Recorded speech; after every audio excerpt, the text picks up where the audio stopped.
Assalamualaikum warahmatullahi wabarakatuh. Selamat datang di channel Eksplorasi Sejarah. Kali ini kita akan kembali ke Nazi Jerman dan membahas salah satu jenderal terkenal mereka. Ia adalah Erich von Manstein, jenderal yang terkenal handal dan ahli taktik selama masa Perang Dunia Kedua. Salah satu otak utama di dalam penaklukan Prancis dan Operasi Barbarossa. Jenderal yang sering berdebat dengan sang Führer sendiri tentang strategi militer, tapi tetap setia sampai akhir hayatnya Hitler. Ayo kita simak secara singkat kisah hidupnya. Erich von Manstein lahir di kota Berlin pada tanggal 24 November 1887 di Kekaisaran Jerman. Nama lahirnya adalah Fritz Erich Georg Eduard von Lewinsky, anak dari Eduard von Lewinsky dan Helena von Sperling. Erich adalah anak ke-10 dari pasangan ini.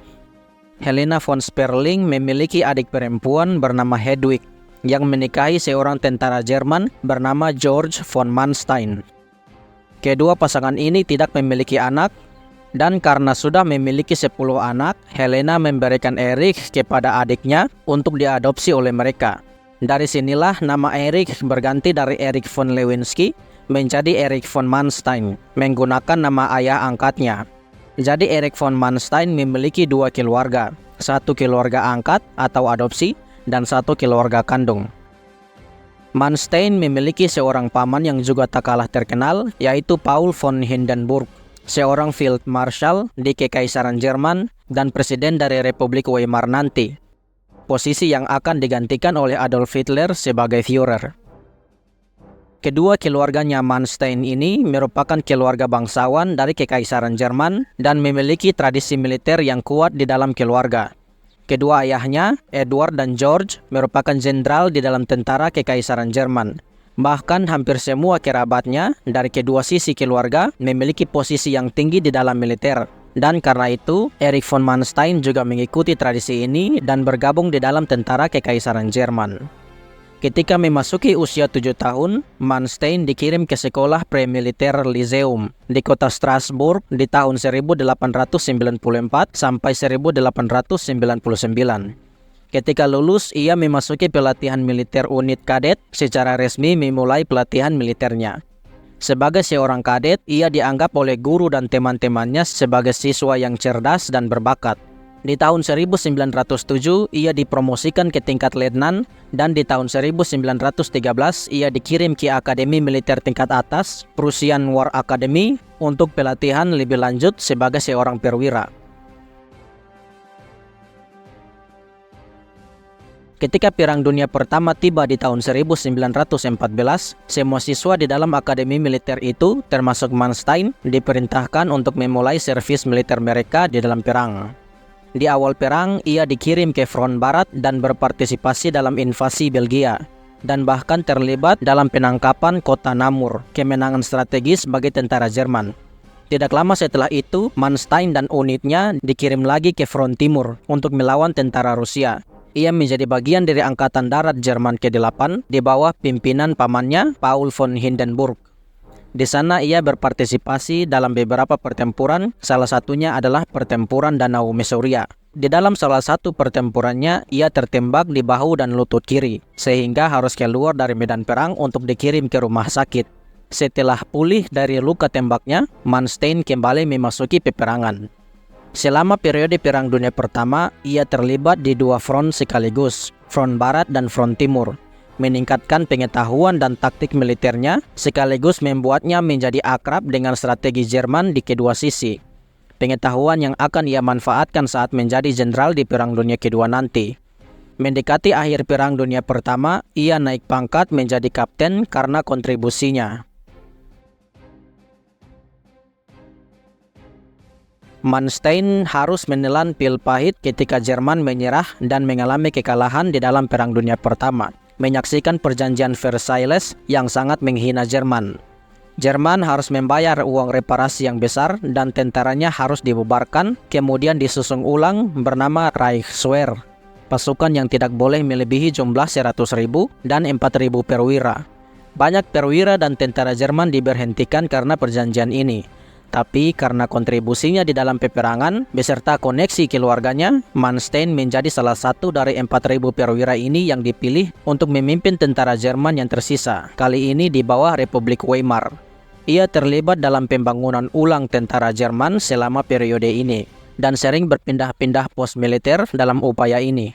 Republik Weimar sering memasuki periode ketidakstabilan dan tentaranya harus dikirim untuk menangani berbagai protes dan kerusuhan. Meski begitu, Manstein terus naik pangkat karena peristiwa ini. Naik dari kapten ke komandan kompi di tahun 1921, mayor di tahun 1927, dan akhirnya menjadi letnan kolonel memimpin batalion infanteri ringan. Ia tetap memegang posisi ini ketika Hitler dan Partai Nazi mengambil alih pemerintahan di tahun 1933. Manstein dan sebagian besar perwira Jerman mendukung Hitler karena janjinya untuk remiliterisasi tentara Jerman, ekspansi dan memperkuat kekuatan militer Jerman. Di tahun 1934, Manstein kembali ke Berlin setelah sekian lama posting militer di berbagai daerah. Ia menjadi kolonel di tahun yang sama. Hitler dalam upayanya untuk membentuk kembali tentara Jerman tentu saja mengakui keahlian Manstein dan di tahun 1935 mengangkatnya sebagai kepala bagian operasi staf umum di Angkatan Darat, menjadi bagian dari Komando Tinggi Angkatan Darat atau Oberkommando der Heeres, pimpinan perwira tertinggi di dalam tentara Nazi Jerman. Dalam tugasnya ini, ia mengawasi proses pembangunan ulang militer Jerman yang sudah berganti nama dari Reichswehr menjadi Wehrmacht. Di periode ini, ia bertemu dengan perwira Jerman lainnya seperti Heinz Guderian dan Oswald Lutz. Di bulan Oktober 1936, Erich von Manstein dipromosikan menjadi mayor jenderal, menjadikan Manstein sebagai salah satu perwira tertinggi di dalam tentara Jerman. Sama seperti sebagian besar petinggi Nazi Jerman, Manstein percaya akan propaganda Hitler tentang ancaman komunisme bagi Jerman, menjadikan Uni Soviet di bawah Joseph Stalin sebagai musuh bebuyutan yang wajib dihancurkan. Ia menganggap Hitler memiliki peran penting bagi Jerman untuk merebut kejayaan mereka yang telah hilang, dan menganggap aneksasi Austria dan pencurian tanah di Cekoslovakia merupakan hal yang normal dan diperlukan untuk memperkuat Jerman dalam menghadapi musuh-musuh mereka. Di tanggal 1 September 1939, tentara Jerman menginvasi Polandia memulai Perang Dunia Kedua. Von Manstein ditunjuk sebagai kepala staf Jenderal Georg von Rundstedt yang memimpin grup tentara selatan, bertugas untuk mengawasi proses invasi Polandia. Manstein memberikan rencana berupa memokuskan serangan unit baja Jerman, yaitu Panzer mereka, di bawah komando Jenderal Walter von Reichenau dan Angkatan Darat ke-10-nya. Pemimpinnya menerima saran ini dan terbukti sukses besar, membuat tentara Jerman berhasil menembus garis pertahanan mereka, melingkari dan mengepung tentara Polandia di Sungai Vistula. Karena diserang dari dua sisi oleh Uni Soviet dan Jerman, sisa tentara Polandia menyerah di tanggal 6 Oktober 1939, 1 bulan setelah perang dimulai. Fokus utama Jerman adalah Uni Soviet, tapi karena Inggris dan Prancis telah mendeklarasikan perang, Manstein dan banyak petinggi militer khawatir kalau Jerman akan memasuki perang dua front, yang terbukti sangat fatal konsekuensinya bagi Jerman di Perang Dunia Pertama. Karena itu, sebelum melakukan invasi Polandia, Jerman melakukan fakta non-agresi dengan Uni Soviet, bukan untuk berteman dengan mereka, tapi untuk memberikan waktu bagi Jerman untuk mengatasi blok sekutu sebelum menghancurkan Uni Soviet. Kini tentara Jerman menargetkan Prancis. Pada awalnya, Komando Tinggi Angkatan Darat menyarankan rencana Falgel, yaitu menggunakan Belanda dan Belgia sebagai batu loncatan untuk menginvasi Prancis. Hitler tidak menyetujui rencana ini, begitu juga von Manstein. Karena rencana Falgel sama seperti rencana Schlieffen, invasi Belanda dan Belgia untuk menyerang Prancis yang telah dilakukan oleh Kekaisaran Jerman di Perang Dunia Pertama.